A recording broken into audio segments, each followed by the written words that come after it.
La patrística, vamos a ver las características, los apologistas y padres de la Iglesia, al menos los más generales y elementos más importantes.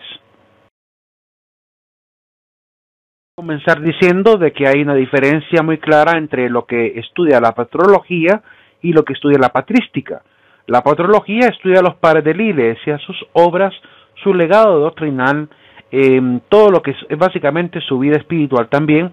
Les interesa mucho a los teólogos sobre todo, así que es una rama de la teología. Y la patrística más bien estudia a los padres de la Iglesia desde la filosofía, solamente cuáles fueron sus aportes filosóficos, cómo utilizaron las herramientas filosóficas también para hacer teología, que eso es lo que realmente interesa. Ahora bien, es importante tener claridad sobre algunos conceptos fundamentales. Por ejemplo, el concepto de padre de la Iglesia. Llamamos padre de la Iglesia a los cristianos de los primeros siglos que sistematizaron la doctrina y ayudaron a la Iglesia con el desarrollo también filosófico de la misma a comprender aquellos elementos que tuvieran que ver con la revelación. Por otro lado, tenemos a los apologistas que se dedicaron a la defensa de la doctrina y evidentemente hacían uso también de categorías, métodos y herramientas de la filosofía para poder hacer esta defensa, porque tenían que hacerlo desde el uso de la razón. Los exégetas son los que se dedicaban a explicar el sentido recto de la interpretación bíblica, son los que se dedicaban a hacer la interpretación bíblica. El doctor de la Iglesia es aquel teólogo que hiciese un aporte, ¿verdad?, novedoso a la doctrina de la Iglesia. Evidentemente se podían graduar de doctores también, como el caso de Tomás de Aquino, que se logró graduar a los 32 años de doctor en teología. Tenían que estudiar evidentemente para llegar a hacerlo, pero también se reconoce como doctor a quienes incluso no estudiaron la carrera, porque hicieron un aporte importante y por el cual se les reconoce como tales, ¿verdad?, por este aporte que ayudaría a la misma teología a poder explicar con mayor satisfacción, ¿verdad?, la revelación bíblica, la revelación también alrededor de la persona de Cristo y de la persona de Dios mismo, evidentemente. Y también está un título, que no es una carrera, en realidad es un título honorífico que la Iglesia suele dar a pocos, como el caso de Tomás de Aquino también, al que además de ser doctor de la Iglesia graduado, ¿verdad?, se le llamó doctor angélico o doctor también de la humanidad, doctor humanitas. El doctor angélico es alguien que es reconocido como una persona que tuvo que haber recibido algún tipo de ayuda o auxilio divino para llegar a ser tan sistemático y tan perfecto, se puede decir, en la explicación doctrinal de algo que tiene que ver con la teología. Entonces, se entiende en la Iglesia que es aquella persona que ha adquirido una inspiración de parte de Dios. Por esa razón aparece ahí esa imagen como de una palomita inspirándole al oído, ¿verdad?, el Espíritu Santo inspirándole al oído a Tomás de Aquino, algo que le ayudara para establecer el tipo de obras que él llegó a escribir. Más adelante hablaremos de Tomás de Aquino. Los padres de la Iglesia tienen ciertas características, al menos cumplen 4 características. Veamos cuáles son.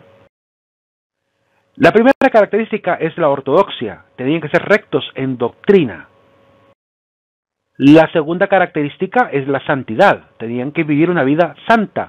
Para aclarar un poquito el qué es la santidad, porque hay algunos evangélicos que dicen que santo solamente Dios, y tienen toda la razón, santo solamente Dios, pero hay que aprender a ver el significado de ese texto que aparece en Apocalipsis. Dios es santo desde el punto de vista de la divinidad, pero el ser humano también está llamado a ser santo, y en la palabra de Dios hay muchísimos textos que hablan de la santidad del ser humano, y solo para mencionar uno, quiero mencionar Apocalipsis 14:12, donde dice: aquí se requiere la paciencia de los santos, de los que guardan los mandamientos de Dios y la fe de Jesús. Si solo Dios es santo, ¿cómo es eso que Dios va a cumplir sus propios mandamientos y va a tener fe en Jesús? Evidentemente se refiere a los seres humanos. El texto habla de los santos, es decir, de los que creen en Cristo y cumplen los mandamientos de Dios. Es decir, sí existen desde el punto de vista de la Biblia seres humanos que puedan llegar a la santidad. Y pues los padres de la Iglesia tenían que llegar a la santidad. ¿Cómo se podía comprobar que alguien alcanzaba la santidad? Muy fácil. Es una persona que vivió heroicamente los mandamientos de la ley de Dios, las virtudes morales y las virtudes teologales de fe, esperanza y caridad, y además pues mantuvo la fe fiel en Cristo, ¿verdad? Es decir, esta categoría o esta explicación que aparece en Apocalipsis es la categoría que nos sirve para poder determinar quién vive o no en santidad. Así que si usted cumple los mandamientos y cree en Cristo Jesús y vive en una vida de gracia, usted es santo también, está viviendo en santidad, aunque no lo quiera reconocer. Tienen que haber vivido en los primeros siglos, del siglo I al siglo VII después de Cristo, para ser considerados padres de la Iglesia. Porque esos siglos fueron los siglos de desarrollo teológico, donde realmente se pudieron aclarar todos los elementos doctrinales. Y cuatro tendría que haber recibido un reconocimiento al menos tácito. ¿Qué significa? Bueno, en la Iglesia Católica, cuando el Papa nombra a alguien o le da un título a alguien, lo hace de manera solemne ante la comunidad y con un edicto, una especie de bula, le llamamos, ¿verdad? Un documento papal que da privilegios o otorga títulos. Y en este caso, pues, no necesariamente, los padres de los primeros siglos no necesariamente recibieron el doctorado de parte del Papa, sino que en este caso, pues, son llamados por la comunidad reconoce en ellos la santidad y la paternidad que ellos han ejercido al sostener la doctrina, al clarificar la doctrina y luchar contra las herejías. Así que no requiere realmente que estos hombres hayan recibido de manera solemne, sino que al menos de manera tácita o informal ser reconocidos por la Iglesia como padres de la Iglesia.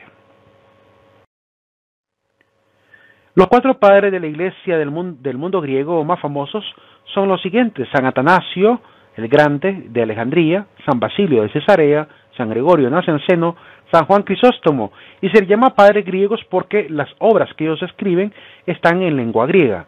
También están los padres que escribieron en latín, como los 4 padres famosos del lado latino, que son San Ambrosio de Milán, San Agustín de Hipona, San Jerónimo de Estridón y San Gregorio Magno. Si usted es cristiano, yo le aconsejaría que leyera las obras de estos hombres. Se dará cuenta por qué realmente son verdaderos doctores y son conocidos como padres de la Iglesia. Entenderá por qué son llamados padres de la Iglesia. Primero, San Atanasio. Atanasio fue obispo de Alejandría. Nació alrededor de 296 después de Cristo. Falleció el 2 de mayo del año 373, antes de que la Iglesia fuera reconocida como Iglesia oficial del imperio. Recuerden que la Iglesia cristiana tuvo una época de persecución hasta el año 313, y del 313 al 390 más o menos fue la época en la que se empezaron a organizar mejor, con mayor libertad de culto, porque no tenían libertad de culto, eran perseguidos por ser cristianos. Y en el año 390 el emperador Teodosio el Grande va a nombrar a la Iglesia cristiana, que en aquel momento también se le llamaba Iglesia Católica, ¿verdad? De hecho, desde el año 109 se le llama Iglesia Católica a la Iglesia Cristiana. El primer documento donde aparece ese nombre es en la carta a la Iglesia de Esmirna, escrita por San Ignacio de Antioquía. Él es el que escribe que donde está el obispo, ahí está la Iglesia Católica. Donde está Cristo, ahí está la Iglesia Católica. Y donde está el obispo está la comunidad. Entonces, en ese texto del capítulo 8, verso 2 de esa carta, se nombra por primera vez a la Iglesia Católica, año 108 después de Cristo. Y año 390 se le da el oficialismo, es decir, que a esta religión cristiana católica se le termina llamando religión imperial. Pues le va a tocar que vivir en la época de transición, de la libertad al oficialismo. Que nos va a enseñar Atanasio, que quiero pues mostrar, es un pequeño fragmento, muy pequeño en realidad, de las oraciones contra los arrianos. Arrio era un hereje que negaba la divinidad de Jesús, pues él intenta explicar cómo es que Jesús nace. Dice San Atanasio: el Hijo no fue engendrado como se engendra un hombre de otro hombre, de forma que la existencia del Padre es anterior a la del Hijo. El Hijo es vástago de Dios, y siendo Hijo de Dios, que existe eternamente, Él mismo es eterno. Es propio del hombre, a causa de la imperfección de su naturaleza, engendrar en el tiempo, pero Dios, cuando engendra eternamente, porque su naturaleza es perfecta desde siempre. Por lo cual, está afirmando que la existencia de Cristo es previa a la existencia material de su humanidad. Es decir, ya existía antes, y esto está en la palabra, y lo explican de esta manera más filosófica. Es este fragmento donde dice: Dios existe desde la eternidad, y si el Padre existe desde la eternidad, también existe desde la eternidad lo que es su resplandor, es decir, su verbo. su verbo. Recuerden que San Juan habla de Jesús como el verbo. Además, Dios, el que es, tiene de sí mismo el que es su verbo. El verbo no es algo que antes no existía y luego vino a la existencia, ni hubo un tiempo en que el Padre estuviera sin logos. Es decir, que Dios no sacó el logos de sí para forjar al Hijo, sino que él posee el logos, el Hijo posee el logos, pero el Hijo, que es el logos, también aparece como una persona, ¿verdad?, que está unida sustancialmente al Padre, ¿verdad?, y se separa del Padre por un tiempo para estar en la tierra, pero que retorna al Padre. Por lo cual no es que Dios se haya partido, ¿verdad?, para formar dos dioses distintos, no, es el mismo Dios, según lo explican estos filósofos cristianos. La audacia, es decir, la insolencia, la astucia o la ofensa dirigida contra el Hijo, llega a tocar con su blasfemia al mismo Padre, ya que lo concibe sin sabiduría, sin logos y sin Hijo. Quien diga que Dios, para poder engendrar al Hijo, sacó de sí todo lo que es el logos y lo puso todo en el Hijo, está afirmando que Dios se quedó sin la ley, la inteligencia, ¿verdad? Porque ese logos es la inteligencia de Dios. Se encarna, pero no se queda Dios sin él, ¿verdad? Sigue estando en la sustancia de Dios. Es como que Dios hubiera irradiado a su Hijo, y su Hijo vino a hacer luz en el mundo, pero retorna al sol, es decir, que es el Padre. Defensores de la doctrina, vamos a mencionar a unos cuantos apenas y un pequeño fragmento de cada uno de ellos.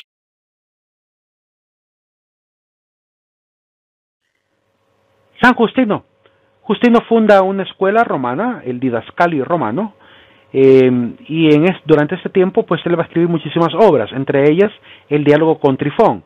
En ese diálogo escribe este fragmento: nosotros confesamos que somos ateos en lo que se refiere a los dioses, pero no respecto al más grande verdadero Dios, el Padre de la justicia y la templanza, y de otras virtudes, quien es libre de toda impureza. Pero Él y el Hijo, quien proviene de Él, y nos enseñó estas cosas, y a la hueste de los otros ángeles buenos que le siguen y que son similares a Él, y al Espíritu profético, nosotros veneramos y rendimos homenaje. Es decir, que él reconoce que el Dios verdadero, en el cual cree el mundo cristiano, no es igual que los dioses paganos. ¿Por qué lo afirmo? Porque él está poniendo en Dios unas cualidades que los dioses paganos no tenían. El tema de cumplir con la justicia, templanza y otras virtudes, eso es propio del Dios verdadero. Por lo cual los demás dioses paganos, los del mundo romano y los del mundo griego, no cumplían con esta condición, porque eran dioses que cometían injusticias, eran dioses que se dejaban llevar por el placer, eran dioses que no gozaban de muchas virtudes, sino que más bien eran pecaminosos. Así que lo que está prácticamente aquí es tirándoles un balde de agua fría a los que aún creían en estos dioses paganos, mostrándoles que la naturaleza de estos dioses es errónea, porque no cumple con la perfección que nos da la inteligencia a entender que debería tener el Dios verdadero. Obras importantes de San Justino. La primera apología y segunda apología. La primera se la dirige al mismísimo emperador Antonino Pío, a sus hijos y al Senado romano. Y la segunda apología se la dirige al Senado romano, para que vean que se codearon y se tiraban contra el mismo imperio. No tenían ningún temor. El discurso a los griegos, una discusión con los filósofos griegos acerca de la naturaleza de los dioses. Aquí es donde les explica a ellos la diferencia entre el Dios de Abraham y los dioses paganos. Una exhortación dirigida a los griegos, un tratado sobre la soberanía de Dios para ponerlo por encima de todas las demás deidades, una obra titulada El Salmista, un tratado sobre el alma y el diálogo con Trifón, que ya hemos visto con un pequeño fragmento. Siguiente apologista, Ireneo de León. Él va a luchar contra dos cosas. Él fue discípulo, considerado el mejor de todos, del obispo de Esmirna, llamado San Policarpo de Esmirna. Y Policarpo, a su vez, fue discípulo del apóstol Juan, el apóstol de Jesucristo. Así que estamos hablando de personas que estuvieron relacionadas directamente con los apóstoles, personas que recibieron el mensaje de los apóstoles y siguieron con la predicación y además la aclaración doctrinal de estas mismas enseñanzas. Él lucha contra las herejías. La herejía es un artículo, la herejía es negar un artículo de fe. La herejía es un error doctrinal. Y lucha también contra lo que llamaban en aquel momento la falsa ciencia, que hoy llamamos gnosticismo cristiano. Es decir, la falsa ciencia de los antiguos cristianos que se fueron evidentemente por la tangente, son personas que empezaron a querer meter demasiada filosofía en la religión y terminó contaminándola de falacias, de un montón de conjeturas que solo querían dar la impresión de ser una gran sabiduría. Entonces ellos se van a oponer a esta intromisión de la filosofía tan extrema como la que van a cometer los primeros gnósticos, y van a empezar a llamarle falsa ciencia, para distinguirla de la recta ciencia, que sería la teología que se ha mantenido hasta el día de hoy intacta. Afirma que sobre Dios no hay pleroma alguno. Los gnósticos enseñaban que Dios podría estar dividido, un Dios malo y un Dios bueno. Es decir, el Dios malo es el Dios del Antiguo Testamento y el Dios bueno es el Dios del Nuevo Testamento, lo cual es una gran falacia, porque en aquel momento no se conocía lo que llamamos hoy en teología, lo que se llama la revelación progresiva de Dios a lo largo de la historia de la salvación. Es decir, Dios se da a conocer poco a poco a la humanidad, y por tanto hubo momentos en los cuales la humanidad tenía conocimiento un poco oscuro acerca de quién era Dios. ¿Cuándo se va a tener conocimiento certero de quién es Dios? Al menos de lo que podemos entender. Cuando Cristo baja a la tierra y de su propia voz, ¿verdad?, nos comunica quién es el Padre y cómo es el Padre. Hasta ahí vamos a empezar a conocerle poco a poco, ¿verdad? Aún seguimos recibiendo revelación de parte del Espíritu para entender. San Ireneo, termino con esta frase de Ireneo. San Ireneo, para ilustrar la Trinidad, afirma que el Espíritu Santo es la unción. Dice, pues en el mismo nombre de Cristo, la palabra Cristo significa ungido, viene de la palabra Christos en griego, significa ungido, es el equivalente de la palabra Mesías o Mesías, que está en el mundo hebreo le llaman el Mesías, Hamashiach, pues en el mundo cristiano le llamamos el Mesías o el Cristo, ¿verdad? Y significa el ungido. Pues en el mismo nombre de Cristo se suponen uno que ungió, el que fue ungido, y la unción misma con la que fue ungido. Lo ungió el Padre, fue ungido el Hijo en el Espíritu Santo, que es la unción. Y de hecho aquí está haciendo alusión San Justino, está haciendo alusión al texto bíblico que dice de que Jesús leyó un fragmento en la sinagoga aparentemente una profecía sobre el Mesías, donde él dice: el Espíritu de Dios está sobre mí porque me ha ungido para anunciar un año de gracia, ¿verdad? Y anunciar la liberación de los cautivos, dar la vista a los ciegos, etcétera, etcétera. Entonces, ese texto que habla de la unción del Mesías, que dice que Dios lo unge, es el texto que Jesús al final, después de haberlo leído, en vez de predicar, lo único que dijo fue: lo que han escuchado se ha cumplido hoy. Por eso los judíos querían sacarlo a empujones y casi desbarrancarlo, ¿verdad? Por el riesgo, porque lo habían considerado hereje, lo habían considerado blasfemo por querer autodenominarse él mismo Mesías, ¿verdad? Que eso es lo que no quisieron reconocer. Tertuliano. Tertuliano es Quinto Septimio Florente Tertuliano, mejor conocido como Tertuliano. De esa misma palabra tertuliano viene la palabra tertulia, que son aquellas reuniones secretas, normalmente para discutir temas de política. Su obra principal, la Apologética, su Apologeticum o la Apologética. Tertuliano lo siguiente. Un primer dato importante, es el primero en hablar de Trinidad, de Trinitas en latín, que significa Trinidad, para distinguirlo del término que es triada, ¿verdad? Ya expliqué que triada son tres dioses, y triunidad o Trinidad es hablar de un solo Dios, por lo cual Dios está formado, ¿verdad? Es decir, Dios tiene tres personas distintas pero una misma sustancia. Con respecto al Padre, el Hijo y el Espíritu Santo, se nos dice lo siguiente: los tres son uno por el hecho de que los tres proceden de uno por unidad de su substancia.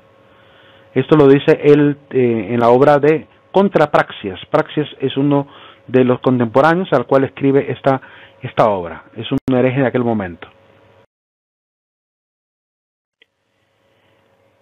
Voy a leer una serie de fragmentos de Tertuliano, pido su paciencia porque esta parte es un poquito amplia, ¿verdad? Y cuesta un poco leerlo porque la forma en que ellos escriben no tiene división de párrafos en gran medida, por lo cual a veces lo leemos casi de corrido. Este primer fragmento lo he nombrado, ¿verdad? Dios el que es, en latín, Deus icud est, Dios el que es. Veamos qué nos dice Tertuliano en este primer fragmento. Nos va a hablar específicamente del tema del engendramiento del Hijo, de cómo el Hijo aparece en la historia. Y decimos que por Dios ha sido pronunciado el Hijo, y de tal pronunciación es generado, y por eso es llamado Hijo de Dios, y Dios por unidad de substancia, porque Dios es espíritu. Así como el rayo nace del sol, porción de aquella suma, quedándose el sol en el rayo, porque en el rayo está el sol, y no se separa de la sustancia, sino que se extiende. Así el espíritu nace de espíritu, y Dios de Dios. Como la lumbre, como la flama, aunque encienda a otras, queda entera sin menoscabarse, y no pierde los grados de la matriz. Aunque de ella se originen otras iguales luces, que si se comunica no se mengúa, así lo que nació de Dios es Dios enteramente, e Hijo de Dios, y ambos uno, espíritu de espíritu y Dios de Dios, en quien solamente hace número el grado de la generación, el modillo de la persona, no la majestad de su esencia, que aunque nace no se aparta, como el ramo, aunque nace no se divide del tronco, sigue siendo parte del mismo árbol. Él utiliza entonces tres ejemplos: el ejemplo del sol, el ejemplo de la flama y el ejemplo del tronco. Y pone a Cristo como si fuera el rayo, como que fuera la nueva flama y como que fuera una rama. Es decir, que explica que no tuvo necesidad Dios de crear un ser distinto de él, sino que es parte de él mismo. Eso es lo que intenta decirnos. Y esta frase que él dice, Dios de Dios, luz de luz, esta frase la utilizamos todavía en el mundo cristiano católico hasta el día de hoy, ¿verdad? Es la que utilizan los cristianos cada vez que en los días domingos se reza la oración llamada el credo, que es una profesión, en realidad más que una oración, es una profesión de fe, donde estamos admitiendo en qué creemos. Pues de igual forma, pues ahí decimos que Dios es Dios, porque Cristo es Dios, porque Él nace de Dios, es engendrado de Dios, y por tanto comparte la misma sustancia de Dios. El siguiente párrafo se llama Deus et Domine, Dios y Señor. Aquí nos va a hablar un poquito sobre que el término Dios lo utilizamos para referirnos a Dios porque es su naturaleza, por tanto existe con Él desde siempre. Pero el término Señor lo va a adquirir en un momento preciso de la historia, ya veremos en qué momento. Nosotros afirmamos, por tanto, que el nombre de Dios siempre existió con Él mismo, pero no eternamente el de Señor, porque la condición de uno no es la misma que la del otro. Dios es la designación de su sustancia misma, esto es, de la divinidad, pero el Señor no lo es de la sustancia, sino del poder. Yo sostengo que la sustancia existió siempre con su propio nombre, el cual es Dios. El título de Señor fue añadido como indicación de algo acrecentado. Desde el momento que las cosas empiezan a existir, sobre el cual el poder de un Señor fue el acto, Dios, a través de la accesión de tal poder, llegó a ser Señor y recibió el nombre de ahí en adelante. Es decir que ¿cuándo se convierte Dios en Señor? Primero, cuando adquiere evidentemente el poder por encima de las criaturas. Es decir, cuando forma a los ángeles. En el momento en que aparecen los ángeles, ahí ya empieza a ser Señor, ¿verdad? Pero antes de los ángeles, evidentemente no era Señor. ¿De qué sería Señor si no había nada creado y no había ni siquiera una criatura? Entonces, es Señor hasta el momento en que aparecen las criaturas. Y para terminar a Tertuliano, ¿verdad? Un texto un poquito desesperanzador, que es el texto de la filosofía y la iglesia. Él dice que todas las herejías, en último término, tienen su origen en la filosofía. De ella proceden los errores y no sé qué otras formas infinitas, y la triada humana de Valentín. Es decir, que Valentín era un hereje que decía de que había bajado Dios, Padre, Hijo y Espíritu Santo en la persona de Cristo humano. Es decir, que los tres habitaban, ¿verdad? El Padre se encarna, el Espíritu se encarna y el Hijo se encarna. Es decir, enseña esta triada humana. Los tres adquieren humanidad, según Valentín. Sin embargo, no es así. El único que baja es el Verbo. Que Él posea la sustancia de Dios y esté unida a Él no significa que el Padre también se haya encarnado. Es que Él había sido platónico, entonces Él hace esta división de alma y cuerpo. De ella viene el Dios de Marción, que creía cuya superioridad, la superioridad de Dios está en que está inactivo, es decir, que Él no tiene ningún padecimiento, no se mueve, no se inmuta, es inmutable. Y por esa razón es un Dios superior, porque Él no se mueve para nada. Pareciera que es un ser inerte, como que no tuviera voluntad Dios, ¿verdad? Para Él es una herejía decir que Dios es completamente inmutable. ¿verdad? Es decir, que no se mueve para nada. Es que procedía del estoicismo, ¿verdad? Esta idea de abandonar los placeres. Hay quien dice que el alma es mortal y esta es doctrina de Epicuro, que es un materialista. Es el miserable Aristóteles el que les ha instruido en la dialéctica, que es el arte de construir y de destruir, de convicciones inmudables, de conjeturas firmes, de argumentos duros, artífice de disputas, enojosa hasta sí misma, siempre dispuesta a reexaminarlo todo, porque jamás admite que algo esté suficientemente examinado. Este aparente insulto que lanza contra Aristóteles solo llega hasta donde dice miserable, porque de ahí en adelante pareciera que más bien fuera una alabanza a la capacidad que tuvo la lógica de Aristóteles. Le llama argumento duro, conjetura firme, ¿verdad? Artífice de disputas. Y es decir, que pareciera como que él no podía llegar a contradecir algunas cosas que enseñaba Aristóteles, porque evidentemente se basaba en la lógica. Y una vez con argumentos lógicos establecidos, no hay forma de debatir eso, porque es ir en contra de la razón. Por eso quizá esa desesperación de decir que es enojosa hasta sí misma, ¿verdad? Lo cierto es que la filosofía en cierto momento sí, pareciera que se prestó a confundir un poco al mundo cristiano, pero hay que decir algo, la misma filosofía ayudó a la teología a establecer lo que hoy en día es teología, y eso tampoco no podemos negarlo. ¿Qué separa a Atenas esta sabiduría humana manipuladora y adulteradora de la verdad, por donde anda la múltiple diversidad de sectas contradictorias entre sí en sus diversas herejías? Con sus diversas herejías. Por esa razón él se va a negar a aceptar la intromisión de la filosofía a estos niveles, porque va a generar herejías en algunos puntos. Por tanto, termina diciendo, ¿pero qué tiene que ver Atenas con Jerusalén? ¿Qué relación hay entre la academia y la iglesia? ¿Qué tienen que ver los herejes y los cristianos? Nuestra escuela es la del pórtico de Salomón, que enseñó que había que buscar al Señor con simplicidad de corazón. Quiero recordar quién es Salomón. Salomón, él llegó a ser sabio, no tanto por la sabiduría humana que él buscó durante su juventud. De hecho, llegó a tener sabiduría humana en medida, pero no fue eso lo que lo convirtió en sabio. ¿Qué lo hizo sabio realmente?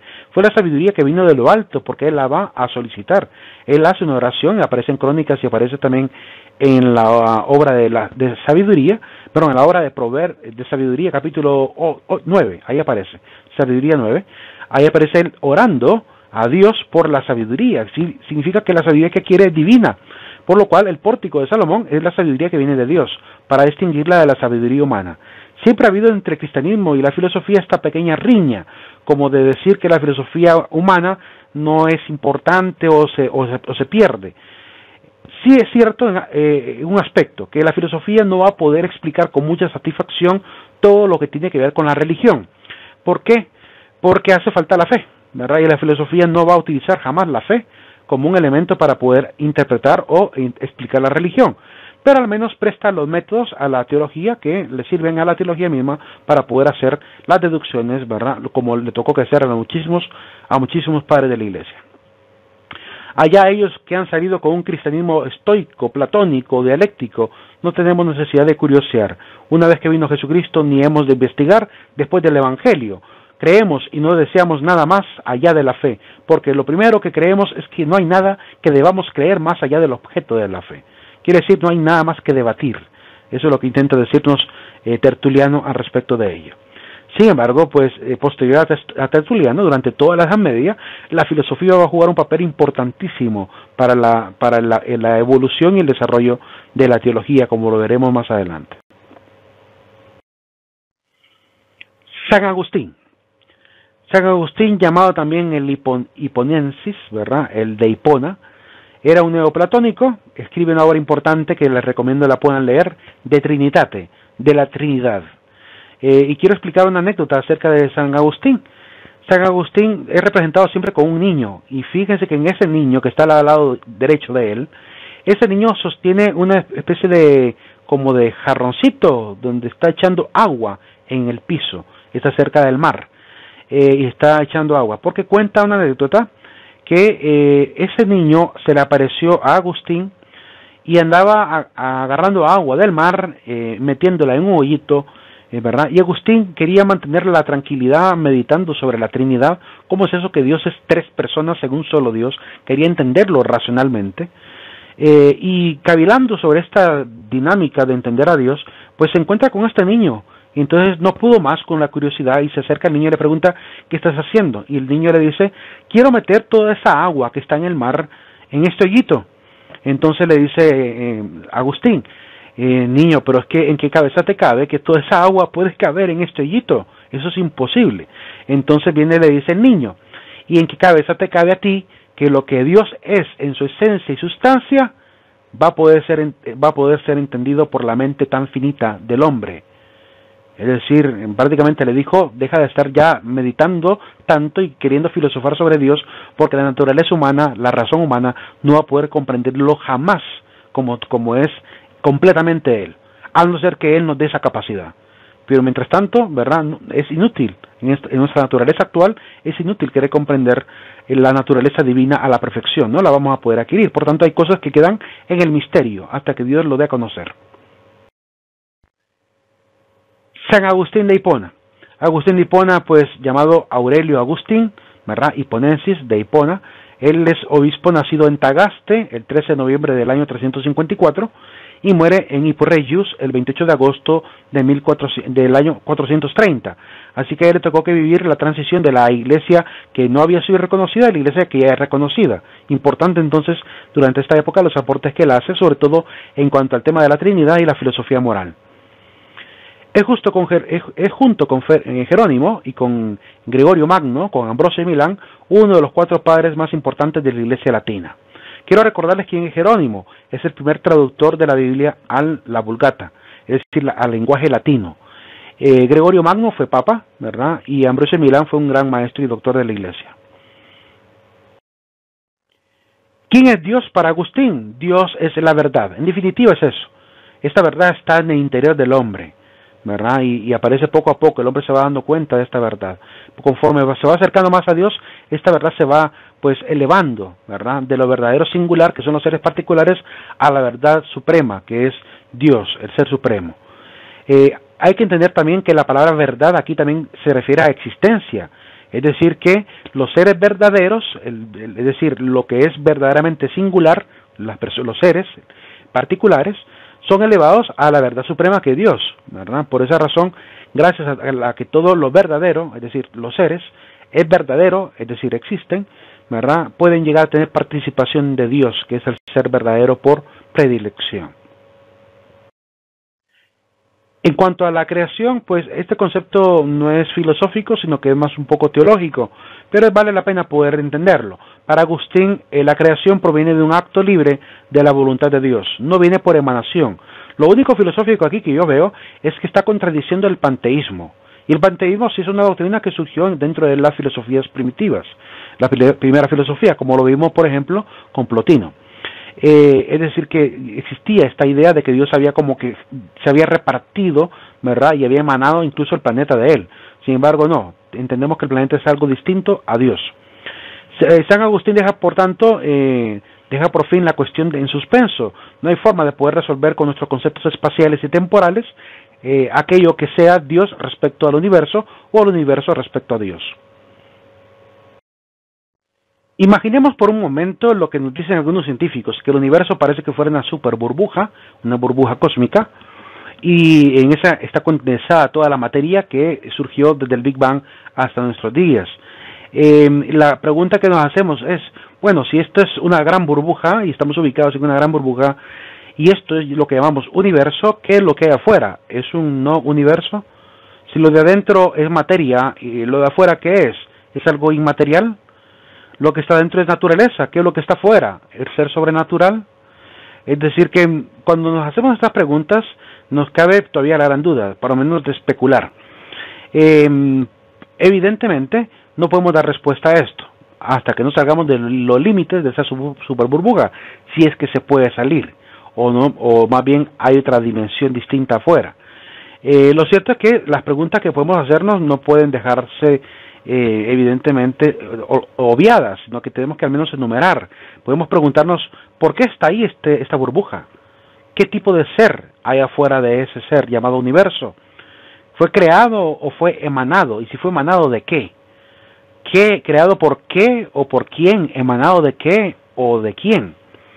La pregunta, ¿el ser que crea o emana, sería Dios o solamente una causa material? Y si es una causa material, esta causa material, o esta causa, mejor dicho, universal, ¿sería una causa capaz de crear con orden y con ley las cosas? Por tanto, ¿sería una causa inteligente? Esas son preguntas que necesariamente nos estamos formulando, y en esta época, después de San Agustín, aparecerán muchos más filósofos que seguirán interrogándose acerca de esta naturaleza, y esto es lo que va a llevar a las pruebas que veremos más adelante con Tomás de Aquino. Pero hay que dejar pues en tela de juicio esto, ¿verdad? Si el universo existe, ¿qué es lo que hay afuera del universo? Si empezó, ¿por qué empezó? ¿Por qué hay algo en vez de nada? Preguntarán algunos filósofos más adelante.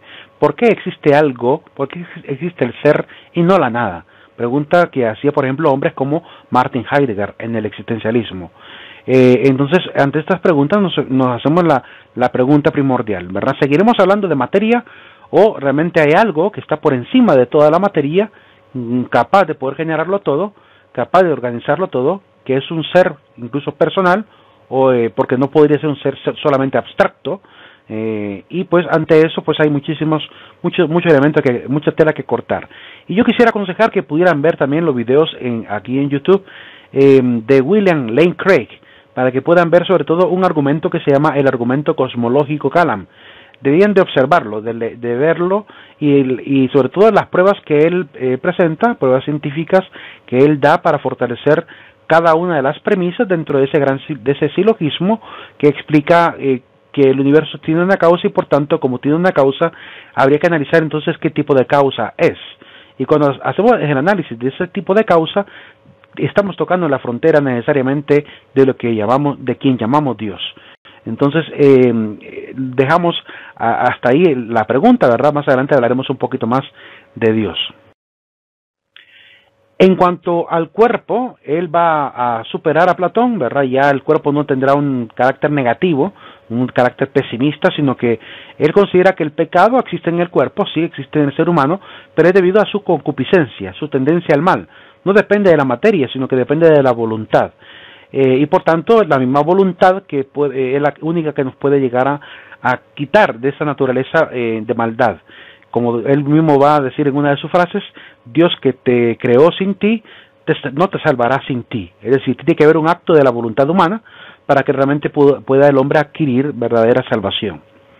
El espíritu del cristianismo y su doctrina de la creación no lo permiten, no permiten considerar al hombre malvado, porque Dios creó al hombre a imagen y semejanza, por tanto el hombre es imago Dei, es imagen de Dios, y por tanto no puede haber sido creado malvado, ¿verdad? Eso más adelante algunos filósofos sostendrán que el hombre sí nace malo, como el caso de Nicolás Maquiavelo. Él va a decir que el hombre nace malo, mientras que hombres como John Locke llegarán a decir que el hombre nace sin bien y sin mal. Lo que va a aprender de bueno o malo lo aprenderá a lo largo de su vida, ¿verdad? Así que algunos tendemos a pensar más como John Locke. Otros consideramos también la enseñanza de Agustín de que el hombre nace bueno y lo único que puede pasar es que se pervierta, que alguien le enseñe a ser malo, que le enseñen la mentira, que le enseñen el dolor, que le enseñen la angustia, que le enseñen el temor. Entonces ahí empezará a adquirir esa maldad poco a poco, por simple relación social. No obstante, para San Agustín el hombre es propiamente alma, ¿verdad? Por eso es neoplatónico, porque considera que al final, cuando el cuerpo muera, el alma saldrá libre. Sin embargo, esta postura es un poquito debatible, ¿verdad? Ya más adelante miraremos algo al respecto de ello. La obra de la ciudad de Dios que escribe San Agustín, pues en forma de síntesis tendríamos que decir lo siguiente. La ciudad de Dios siempre tendrá lugar en la historia del mundo, por tanto el cielo, ¿verdad?, empieza a vivirse de la tierra. Es la lucha entre la luz y las tinieblas, la lucha entre lo eterno y lo temporal, la lucha entre lo suprasensible y lo sensible, entre lo divino y lo antidivino. En su gran obra La ciudad de Dios, San Agustín muestra cómo los poderes del bien tienen que luchar constantemente con los poderes del mal. ¿Le suena parecido a lo del yin yang? Es más o menos la misma idea, pero desde la óptica cristiana, donde el final de la película ya nos fue contado, es decir, ya nos hicieron spoiler de lo que va a pasar al final de los tiempos, y es que Dios va a ganar, va a haber un triunfo del bien sobre el mal, y eso es lo que trata de explicarnos en La ciudad de Dios.